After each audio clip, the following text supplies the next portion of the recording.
Okay, so today we will be discussing improvements for Philippine sports by Pinoy athletics consultant Mariano Sisdorio.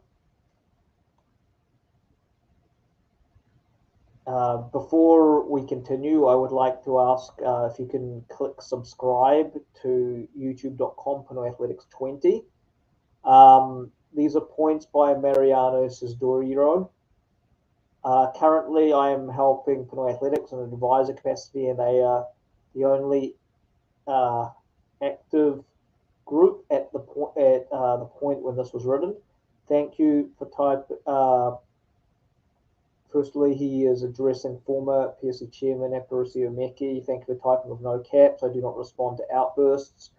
Firstly, I would like to express my disappointment in you not hiring us as able PSC consultants in 2016. Vic and I felt we would have been more than capable to help with the PSC administration at that time, but that is water under the bridge. Secondly, if you have backread all my comments for the past 6 years, we have been on social media. Anyone with a brain can infer from what I wrote and apply countermeasures in response to former chairman of PSC, Aparicio Meki.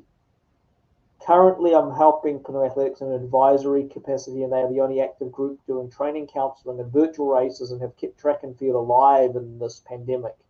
The Athletics NSA has practically done nothing to keep local athletes elite and sub-elite grassroots from degenerating from inactivity. This was written about 12 months back into the pandemic. As for the solution, the problem is the free flow of cash the government and legislators are pumping to this corrupt system. Ideas discussed. I'll bring that back up in a moment. I will just check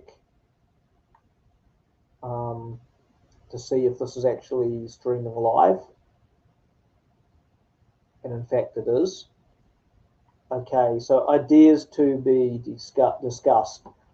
1, stop all funding to the NSAs and Philippine Olympic Committee. 2, realign public views on sports.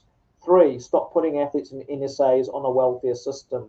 4, focus on 8 target sports. 5, apply a merit-based system. 6, focus on local competitions. 7, decentralize sports development.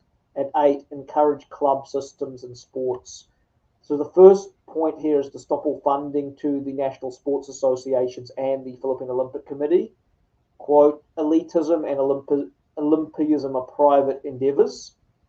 Let them, the NSAs, pay rent using government facilities and office space. That is how the world operates. Either that or they should build their own facilities with private sponsorship. 2, realign public views on sports and how triumphalism works. Realign public views on sports and how triumphalism is elitist and how it deprives the people of access to participation and basic fitness and wellness benefits of sport for national health, which is set out in the, from what I read before, the handbook guidelines as one of the key purposes or the key mandate of the PSC is to provide basic fitness and wellness through sport to the general public. Rather than psychological effects of medal winning, an inclusive populist philosophy will have a more nationalist vision than being a nation of flag-waving couch potatoes. The PSC thrives on exploiting the national insecurities of us being less of a nation without an Olympic medal. In short, well, a national vision on PSC. Sports for all, my ass. 3, stop putting athletes and NSAs on a welfare system. This has been institutionalized through corruption. NSAs have bloated rosters with unqualified and overstaying developmental athletes. Common is an athlete, who is well into their prime years, who has not yet even managed to obtain a medal at the SEA Games lower, which is a lower level international meet in terms of the greater scale things. Maroon magkamag-kanak mag-coaches o dahil tamad hindi o ayaw mag-develop na bagong atleta kaya meron mag athletes 35 years old nasa training po pa rin. Just an extreme example given there. Focus, okay, number 4, focus on 8 target sports. With no national pool to subsidise, PSC should reduce focus on the 8 measurable sports. This was the model which was applied during the Ginting Alai era of Michael Keon in the late 70s and early 80s, where Philippines chose to focus on less sports. It was 8 to 12 sports, I believe, that they chose to excel in. This is the model which is used in a lot of Southeast Asian countries where they focus on 8 to 12 target sports, not 100, different and sometimes obscure sports. Subjective sports and team sports will be supported on a case-to-case basis by a separate funding body run through the Office of the President. The same with legacy athletes and world elite athletes. Otherwise, private donors and politicians out of their own funds. Hindi pwede yung shotgun approach. Focus on the 8 target sports: athletics, cycling, shooting, archery, weightlifting, aquatics, rowing, and sailing. Now, what's the common factor with all these sports is they are medal-rich sports, meaning that they have a lot of events. They're measurable sports. Each one of these is a measurable sport, as it's usually based athletics, cycling, aquatics, rowing, and sailing are all based on time. Weightlifting is based on amount lifted. Archery and shooting are based on a scoring system through precision. Moving on, use a merit system. So a merit system run by the Philippine Sports Commission through inclusive open competitions, also run by the PSC, could be used. You have a set number of competitions in a year, which will give athletes ranking points, which will determine who is consistent to be given a year-end incentive to them and also for their coaches. A reward and a better way to monitor and to allocate government funds towards athletes that are improving. This will be cheaper than to maintain rosters full of deadwood non-performing athletes. It will also prevent the gatekeeping done by non-performing national coaches. This will reward good grassroots coaches and allow them to move up with their athletes instead of being poached by favoured, unproductive national coaches. An incentive fund that will allow coaches to train and complete the whole year would be better. 6. Focus on local competitions. Competition is the only talent ID system needed. No other crucible to separate grain from chaff to determine performance than competition. PSC, with the Philippine Sports Commission, with all its money, cannot seem to enforce NSAs to keep fixed their competition calendars. I mean, in some sports, there is no competition calendar. It's like really a mess. There's no synchronization. In most countries, the calendar is figured out about a year in advance. In the Philippines, a lot of sports NSAs are just sort of having competitions as they go. Like, there's no plan, there's no meeting at the beginning of the year where they get together and say, okay, this is what we're going to do for the year. This is the dates the competitions are going to be.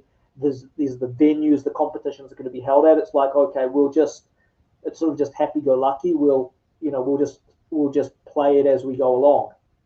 Paano magpe-peak ang mag-atleta kung walang definite cyclical events? Performance development is based on continuous progression. This is one reason why grassroots is stuck.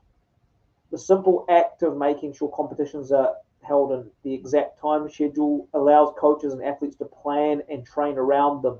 So if the competitions are at set periods, it's much easier for the coaches to adjust to plan their programming in advance with periodization, so their programs can be spread out, throughout the year. That is the basic tenet of sports, is predictability.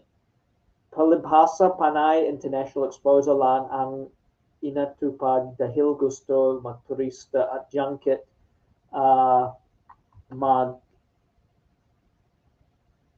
officials at PSC employees talamat ang junketing some PSC employees double as travel agents.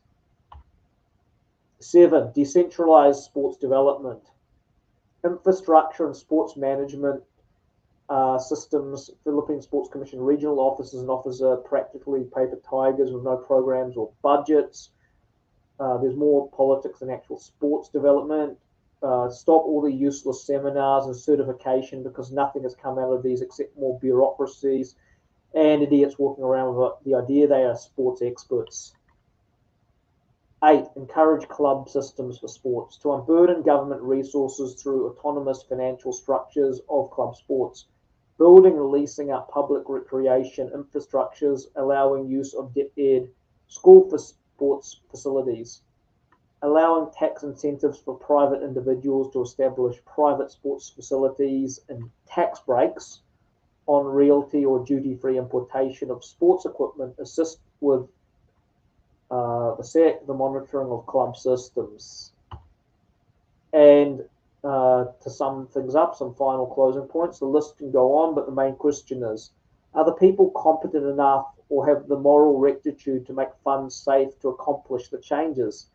If anything is evident, the Philippine Sports Commission is intellectually bankrupt and ethically deficient to necessitate real change.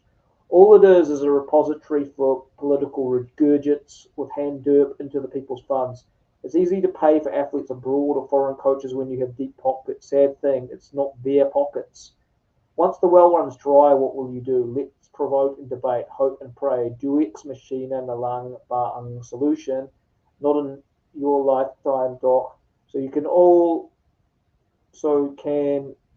all can, all your fellow doctorates in the field. What's the answer beyond the generalizations and platitudes? I have an overview and ADHD, as mentioned by consultant Mariano. I would spoon feed more, but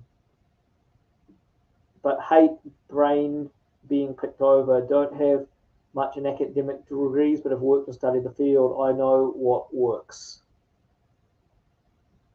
And that is all.